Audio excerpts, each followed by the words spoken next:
एक बार एक शिष्य ने विनम्रता पूर्वक अपने गुरु जी से पूछा, गुरु जी, कुछ लोग कहते हैं कि जीवन एक संघर्ष है, कुछ अन्य कहते हैं जीवन एक खेल है और कुछ जीवन को एक उत्सव की संज्ञा देते हैं। इनमें से कौन सही है? गुरु जी ने तत्काल बड़े ही धैर्यपूर्वक उत्तर दिया, पुत्र, जिन्हें गुरु नहीं मिला उनके लिए जीवन एक संघर्ष है, जिन्हें गुरु मिल गया उनका जीवन एक खेल है। और जो लोग गुरु द्वारा बताए गए मार्ग पर चलने लगते हैं, मात्र वही जीवन को एक उत्सव का नाम देने का साथ जुटा पाते हैं। यह उत्तर सुनने के बाद भी शिष्य पूरी तरह संतुष्ट ना था। गुरु जी को इसका आभास हो गया। वे कहने लगे, तुम्हें इसी संदर्भ में एक कहानी सुनाता हूँ, ध्यान से सुनोगे तो स्वयं ही अपने प्रश्न का उत्तर पा सकोगे। एक बार की बात है कि किसी गुरुकुल में 3 शिष्यों ने अपना अध्ययन संपूर्ण करने पर अपने गुरुजी से यह बताने के लिए विनती की उन्हें गुरु दक्षिणा में उनसे क्या चाहिए। गुरुजी पहले तो मंद मंद मुस्कुराए और फिर बड़े स्नेहपूर्वक कहने लगे, मुझे तुमसे गुरु दक्षिणा में एक थैला भर के सूखी पत्तियां चाहिए, ला सकोगे? वे जंगल में पहुंच चुके थे,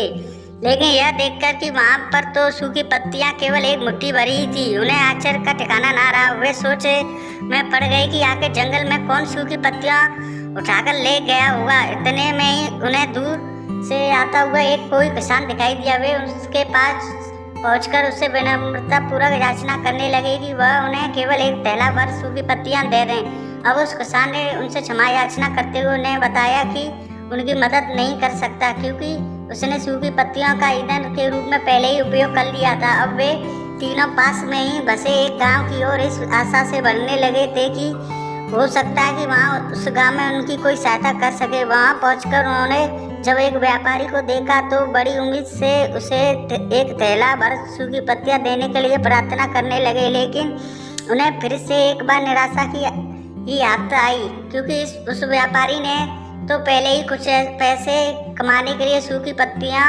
के दौने बनाकर बेच दिए थे। लेकिन उस व्यापारी ने उदारता दिखाते हुए उन्हें एक बूढ़ी माँ का पता बताया जो सूखी पत्तियां एकत्रित किया करती थी। पर भाग्य ने यहाँ पर भी उनका साथ नहीं दिया, क्योंकि वह बूढ़ी माँ तो उन पत्तियों को अलग अलग करके कई प्रकार की औषधियाँ बनाया करती थी।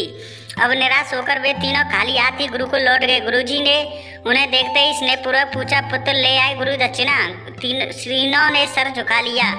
गुरुजी द्वारा पूछते जाने पर एक शिष्य कहने लगा, गुरुदेव, हम आपकी इच्छा पूरी नहीं कर पाए। हमने सोचा था कि सूखी पत्तियां तो जंगल में सर्वत्र बिखरी ही रहती होंगी, लेकिन बड़े ही आश्चर्य की बात है कि लोग उनका भी कितनी तरह से प्रयोग करते हैं। गुरुजी फिर पहले ही की तरह मुस्कुराते हुए प्रेमपूर्वक बोले, निराश क्यों होते हो?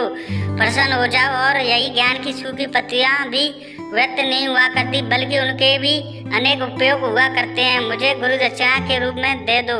तीनों शिष्य गुरु जी को प्रणाम करके खुशी खुशी अपने अपने घर की ओर चले गए। वह शिष्य जो गुरु जी की कहानी एकाग्रचित होकर सुन रहा था, अचानक बड़े उत्साह से बोला, गुरु जी, अब मुझे अच्छी तरह से ज्ञात हो गया कि आप क्या कहना चाहते हैं। आपका संकेत वस्तुतः इसी ओर है, ना कि जब सर्वत्र सुलभ सूखी पत्तियां की निरर्थक या बेकार नहीं होती तो फिर हम कैसे किसी भी वस्तु या व्यक्ति को छोटा और महत्वहीन मानकर उसका तिरस्कार कर सकते हैं। चींटी से लेकर हाथी तक और सुई से लेकर तलवार तक सभी का अपना अपना महत्व होता है। गुरुजी भी तुरंत ही बोले, हाँ पुत्र, मेरे कहने का यही तात्पर्य है कि हम जब भी किसी से मिलें तो उसे यथायोग्य मानने देने का भरसक प्रयास करें, ताकि आपस में स्नेह, सद्भावना, सहानुभूति एवं सहिष्णुता का विस्तार होता रहे और हमारा जीवन संघर्ष के बजाय उत्साह बन सके। दूसरे, यदि जीवन को एक खेल के ही माना जाए तो बेहतर यही होगा कि हम निर्विच्छ, स्वस्थ एवं शांत प्रतियोगिता में ही भाग लें और अपने निष्पादन तथा निर्माण को ऊंचाई के शिखर पर ले जाने का अथक प्रयास करें। अब शिष्य पूरी तरह से संतुष्ट था।